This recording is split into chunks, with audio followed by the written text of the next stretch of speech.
ನಮಸ್ಕಾರ ಸ್ನೇಹಿತರೆ. ಸುಮಾರು 10ಕ್ಕೂ ಹೆಚ್ಚು ರಾಜ್ಯಗಳಲ್ಲಿ ಎಸ್ಐಆರ್ ಆಗ್ತಾ ಇದೆ. ಆಲ್ಮೋಸ್ಟ್ ಆಲ್ ಎಲ್ಲ ರಾಜ್ಯಗಳಲ್ಲೂ ಫೈನಲ್ ಸ್ಟೇಜ್ ಅಲ್ಲಿ ಇದೆ. ಹಲವಾರು ರಾಜ್ಯಗಳಿಗೆ ಎಕ್ಸ್ಟೆನ್ಷನ್ ಕೊಡಲಾಗಿದೆ. ಅಂದ್ರೆ ಎಸ್ಐಆರ್ ಕಂಪ್ಲೀಟ್ ಮಾಡೋದಕ್ಕೆ ಕಾಲಾವಧಿ ಕೊಟ್ಟಿರ್ತಾರಲ್ಲ, ಅದನ್ನ ಮತ್ತಷ್ಟು ವಿಸ್ತರಿಸಿದ್ದಾರೆ. ಫಾರ್ ಎಕ್ಸಾಂಪಲ್, ಉತ್ತರ ಪ್ರದೇಶ ತೆಗೆದುಕೊಂಡ್ರೆ 24ನೇ ತಾರೀಕು ಡಿಸೆಂಬರ್ ವರೆಗೂ ಎಸ್ಐಆರ್ ಗೆ ಅನುಮತಿ ಕೊಡಲಾಗಿದೆ ಚುನಾವಣಾ ಆಯೋಗದಿಂದ. ಆದ್ರೆ ಟ್ವಿಸ್ಟ್ ಇರೋದಿಲ್ಲಿ, ದೀದಿಯ ಪಶ್ಚಿಮ ಬಂಗಾಳದಲ್ಲಿ ಎಸ್ಐಆರ್ ಕಂಪ್ಲೀಟ್ ಆಗೋಗಿದೆ. ಯಾವುದೇ ಎಕ್ಸ್ಟೆನ್ಷನ್ ಚುನಾವಣಾ ಆಯೋಗ ಕೊಟ್ಟಿಲ್ಲ. ಟೈಮ್ ಟೇಬಲ್ ಪ್ರಕಾರ 11ನೇ ತಾರೀಕು ಡಿಸೆಂಬರ್ ಒಳಗೆ ವೆಸ್ಟ್ ಬೆಂಗಾಲ್ ನಲ್ಲಿ ಎಸ್ಐಆರ್ ಮಾಡಿ ಮುಗಿಸ್ಬೇಕು ಅಂತ ಇತ್ತು. ಆ ಡೇಟ್ ಒಳಗೆ ಎಸ್ಐಆರ್ ಮುಗಿದೋಗಿದೆ. ವೆಸ್ಟ್ ಬೆಂಗಾಲ್ ಅಲ್ಲಿ ಸಮಾಪ್ತಿಯಾಗಿದೆ. ಇಲ್ಲಿ ಮಜಾ ಏನಪ್ಪಾ ಅಂದ್ರೆ, ಮಮತಾ ಬ್ಯಾನರ್ಜಿ ಮತ್ತೊಂದು ಯೂಟರ್ನ್ 3-4 ದಿವಸದ ಹಿಂದೆ ಏನಂತ ಹೇಳಿದ್ರು, ಯಾವುದೇ ಕಾರಣಕ್ಕೂ ನಾನು ಎಸ್ಐಆರ್ ಫಾರ್ಮ್ ನ ಫಿಲ್ ಮಾಡೋದಿಲ್ಲ.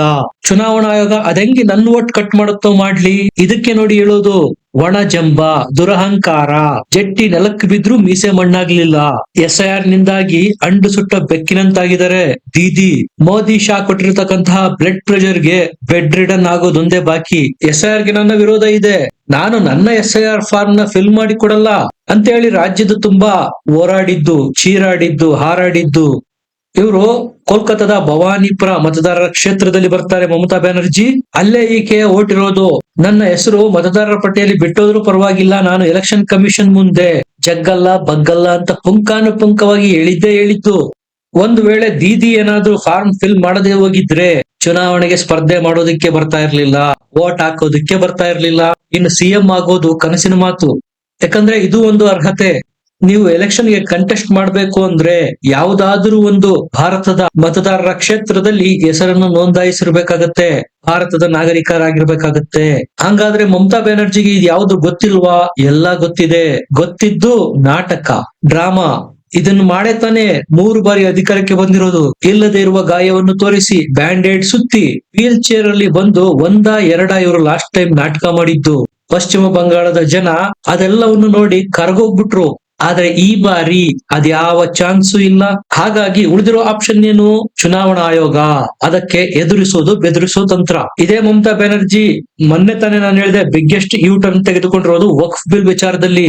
ನನ್ನ ಕುತ್ತಿಗೆ ಸೀಳಿದ್ರು, ಗುಂಡು ಹಾರಿಸಿದ್ರು, ವಕ್ಫ್ ಲಾಗು ಆಗೋದಕ್ ಬಿಡಲ್ಲ ಅಂತ ಇದೇ ಬಾಯಿಂದ ಹೇಳ್ತಾ ಇದ್ರು. ಅಂದ್ರೆ ಈಕೆಯ ಮಾತಿಗೆ ಕವಡೆ ಕಾಸಿನ ಕಿಮ್ಮತ್ತು ಇಲ್ಲ. ಇವತ್ತೇಳೋದೊಂದು, ನಾಳೆ ಯೂಟರ್ನ್.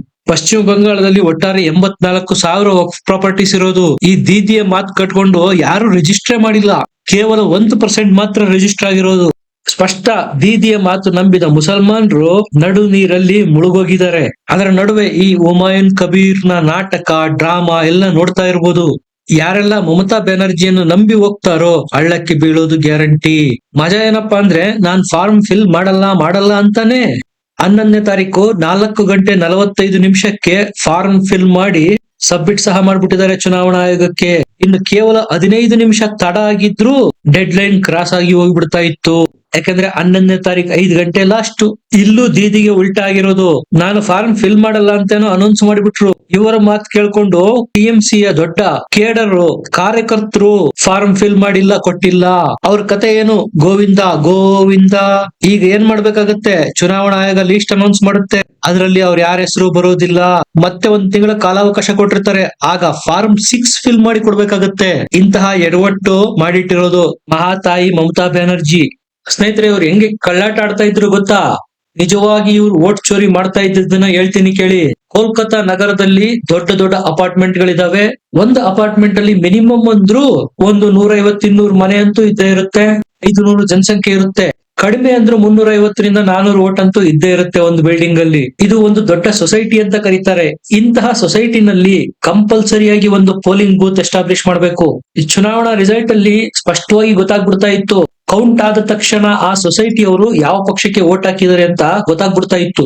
ಎಲ್ಲಿ ದೀದಿ ವಿರುದ್ಧ ನಾವು ವೋಟ್ ಹಾಕಿದ್ರೆ ಅದು ನಾಳೆ ಗೊತ್ತಾಗಿ ನಮ್ಮ ವಿರುದ್ಧ ಟಿಎಂಸಿಯ ಗೂಂಡಾಗಳು ದಾಳಿ ಮಾಡ್ತಾರೋ ಅಂತ ಎದುರಿ ಸೊಸೈಟಿಗಳಲ್ಲಿ ಇದ್ದಂತಹ ಜನ ಹೊರಗೆ ಬರ್ತಾ ಇರ್ಲಿಲ್ಲ ವೋಟ್ ಹಾಕೋದಕ್ಕೆ. ಯಾಕಂದ್ರೆ ಮೊನ್ನೆಯ ಲೋಕಸಭಾ ಎಲೆಕ್ಷನ್, ಹಿಂದಿನ ವಿಧಾನಸಭಾ ಎಲೆಕ್ಷನ್ ಪಶ್ಚಿಮ ಬಂಗಾಳದಲ್ಲಿ ಆಗಿರೋದನ್ನ ನೀವು ನೋಡಿದ್ರೆ, ಬಿಜೆಪಿಗೆ ವೋಟ್ ಹಾಕಿರ್ತಕ್ಕಂಥವ್ರನ್ನ ಟಿಎಂಸಿಯ ಗೂಂಡಾಗಳು ಟಾರ್ಗೆಟ್ ಮಾಡಿ ಚಿತ್ರಹಿಂಸೆ ಕೊಟ್ಟಿದ್ದಾರೆ. ಹಾಗಾಗಿ ಇವರ ಉಸಾಬ್ರಿನೇ ಬೇಡ ಅಂತ ದೊಡ್ಡ ಅಪಾರ್ಟ್ಮೆಂಟ್ ಗಳಿಂದ ಜನ ಹೊರಗೆ ಬರ್ತಾ ಇರಲಿಲ್ಲ ವೋಟ್ ಹಾಕೋದಕ್ಕೆ. ಅವರೆಲ್ಲರ ವೋಟ್ ಅನ್ನ ಟಿಎಂಸಿಯ ಗೂಂಡಾಗಳು ಟಿಎಂಸಿಗೆ ಹಾಕಿಸ್ತಾ ಇದ್ರು. ಒಂದೊಂದು ಸೊಸೈಟಿನಲ್ಲೂ ಟಿಎಂಸಿಯ ಗೂಂಡಾಗಳು ಹೊರಗಡೆ ಕುರ್ಚಿ ಹಾಕಿ ಕೂರ್ತಾರಂತೆ. ಯಾರು ಹೊರಗ್ ಬರಂಗಿಲ್ಲ, ನೀವು ವೋಟ್ ಹಾಕೋ ಅವಶ್ಯಕತೆ ಇಲ್ಲ, ನಾವು ನೋಡ್ಕೊಳ್ತೀವಿ ಅಂತ ಎದುರಿಸೋದು ಬೆದರಿಸೋದು. ಹಂಗಾಗಿ ದೊಡ್ಡ ದೊಡ್ಡ ಕೋಲ್ಕತ್ತಾದ ಅಪಾರ್ಟ್ಮೆಂಟ್ ಗಳಲ್ಲಿ ವೋಟಿಂಗ್ ಪರ್ಸೆಂಟೇಜ್ ಎಷ್ಟಾಗಿದೆ ಗೊತ್ತಾ? 40-45%. ಇನ್ನೊಂದ್ ಕಡೆ SIR ಶುರುವಾಗ್ತಾ ಇದ್ದಂತೆ ಬಾಂಗ್ಲಾದ ವಲಸಿಗರು ಬಾಂಗ್ಲಾಕ್ಕೆ ಕಾಲ್ ಕಿತ್ತಿರೋದನ್ನ ನೀವು ನೋಡಿದ್ದೀರಾ. ಇಷ್ಟೇ ಅಲ್ಲ, ಬೇರೆ ಬೇರೆ ರಾಜ್ಯಗಳಲ್ಲೂ ಅವರು ತಲೆಮರೆಸಿಕೊಂಡಿರುವ ಅನುಮಾನಗಳು ಮೂಡ್ತಾ ಇದಾವೆ. ನೇಪಾಳಕ್ಕೂ ಹೋಗಿರಬಹುದು. ಈಗಂತೂ ಅವರು ವೋಟರ್ ಲಿಸ್ಟ್ ಇಂದ ಡಿಲೀಟ್ ಆಗೋದು ಗ್ಯಾರಂಟಿ. ಎಲೆಕ್ಷನ್ ಆದ ನಂತರ ಮತ್ತೆ ಬಂಗಾಳಕ್ಕೆ ಬರುವ ಎಲ್ಲ ಸಾಧ್ಯತೆಗಳು ಇದಾವೆ. ದೀದಿ ಏನಾದ್ರೂ ಗೆದ್ದು ಮತ್ತೆ ಅಧಿಕಾರಕ್ಕೆ ಬಂದ್ರೆ ಮತ್ತೆ ಗೂಂಡಾಗರ್ದಿ ಶುರುವಾಗತ್ತೆ. ಆದ್ರೆ ದೀದಿ ಗೆಲ್ಲೋ ಯಾವ ಲಕ್ಷಣಗಳು ಕಾಣ್ತಾ ಇಲ್ಲ. ಇದು ಅಕ್ರಮ ಬಾಂಗ್ಲಾ ವಲಸಿಗರಿಗೂ ಗೊತ್ತಾಗೋಗಿದೆ. ನಾವು ಸೇಫ್ ಆಗಿದ್ರೆ ಸಾಕು, ವೋಟ್ ಹಾಕೋದಿಕ್ ಹೋಗಿ ಸಿಕ್ಕಿ ಬಿದ್ದು 10 ಲಕ್ಷ ರೂಪಾಯಿ ದಂಡ, ವರ್ಷಗಟ್ಟಲೆ ಜೈಲುವಾಸ ಯಾರಿಗ್ ಬೇಕು? ಜೀವ ಒಂದಿದ್ರೆ ಭಿಕ್ಷೆ ಬೇಡಿಯಾದ್ರೂ ಜೀವನ ಮಾಡಬಹುದು ಅಂತ ಅಕ್ರಮ ಬಾಂಗ್ಲಾ ವಲಸಿಗಳು ಅವರೆಲ್ಲ ಈಗ ಸದ್ಯಕ್ಕೆ ತಲೆ ಮರೆಸಿಕೊಂಡು ಓಡಾಡ್ತಾ ಇದ್ದಾರೆ. ಇದರಿಂದ ಮಮತಾ ಬ್ಯಾನರ್ಜಿಗೆ ದೊಡ್ಡ ಮಟ್ಟದ ಲಾಸ್ ಆಗೋದಂತೂ ಗ್ಯಾರಂಟಿ. ಇದುವರೆಗೂ ಡಿಲೀಟ್ ಆಗಿರ್ತಕ್ಕಂತ ಮತಗಳ ಪ್ರಮಾಣ ಎಷ್ಟು ಗೊತ್ತಾ? ವೆಸ್ಟ್ ಬೆಂಗಾಲ್ ಅಲ್ಲಿ 55 ಲಕ್ಷ. ಈ ಟಿಎಂಸಿಯ ಗೂಂಡಾಗಳು ಯಾವ ರೀತಿ ಮಾಡ್ತಾ ಇದ್ರು? ಸತ್ತಿರೋರ್ನ ಇಟ್ಕೊಂಡು ಅವರಿಗೆ 16 ಮಕ್ಕಳನ್ನು ಸೃಷ್ಟಿ ಮಾಡಿ ವೋಟರ್ ಲಿಸ್ಟ್ ಗೆ ಆಡ್ ಮಾಡೋದು, ಅವರಿಂದ ಟಿಎಂಸಿಗೆ ವೋಟ್ ಪಡೆಯೋದು. ಆ ವೋಟ್ ಹಾಕೋದು ಯಾರು? ಇದೇ ಟಿಎಂಸಿಯ ಗೂಂಡಾಗಳು ಅವರ ಹೆಸರಲ್ಲಿ. ಯಾಕೆಂದ್ರೆ ಸತ್ತಿರೋರೇನು ಎದ್ದು ಬಂದು ಸಾಕ್ಷ್ಯ ಹೇಳೋದಿಲ್ಲ, ಇವ್ರು ಯಾರು ನಮ್ಮ ಮಕ್ಕಳಲ್ಲ ಅಂತ. ಇದನ್ನೇ ನೋಡಿ ದೀದಿ ಮಾಡ್ಕೊಂಡ್ ಬಂದಿದ್ದು. ಹಂಗಾಗಿ 3 ಬಾರಿ ವೆಸ್ಟ್ ಬೆಂಗಾಲ್ ಅಲ್ಲಿ ಗೆದ್ದಿರೋದು. ಈ ವೆಸ್ಟ್ ಬೆಂಗಾಲ್ ವೋಟರ್ ಲಿಸ್ಟ್ ಅಲ್ಲಿ ಎಷ್ಟು ಗಡಬಡಿ ಇದೆ ಗೊತ್ತಾ? ತಂದೆನೇ ಮಗನಿಗಿಂತ ಚಿಕ್ಕವನು, ವಯಸ್ಸಲ್ಲಿ ಮಗನೇ ತಂದೆಗಿಂತ ದೊಡ್ಡವನು. ಈಗ ಅದೆಲ್ಲವನ್ನ ಫಿಲ್ಟರ್ ಔಟ್ ಮಾಡಿದೆ ಎಲೆಕ್ಷನ್ ಕಮಿಷನ್. ಇವರೆಲ್ಲ ಡಿಲೀಟ್ ಆದ್ರೆ ಹತ್ತತ್ರ 1 ಕೋಟಿ ತಲುಪುತ್ತೆ. ಇದುವರೆಗೂ ಡಿಲೀಟ್ ಆಗಿರ್ತಕ್ಕಂತಹ ಮತದಾರರ ಲಿಸ್ಟ್ ಪಶ್ಚಿಮ ಬಂಗಾಳದಲ್ಲಿ. ಇನ್ನೆಲ್ಲಿ ದೀದಿ ಮತ್ತೆ ಅಧಿಕಾರಕ್ಕೆ ಬರೋದಕ್ಕೆ ಸಾಧ್ಯ? ಬಿಜೆಪಿಗೂ ಮತ್ತು ಟಿಎಂಸಿಗೂ ಇರುವ ವೋಟಿನ ಅಂತರ ಕೇವಲ 40 ಲಕ್ಷ ಮತಗಳು ಮಾತ್ರ.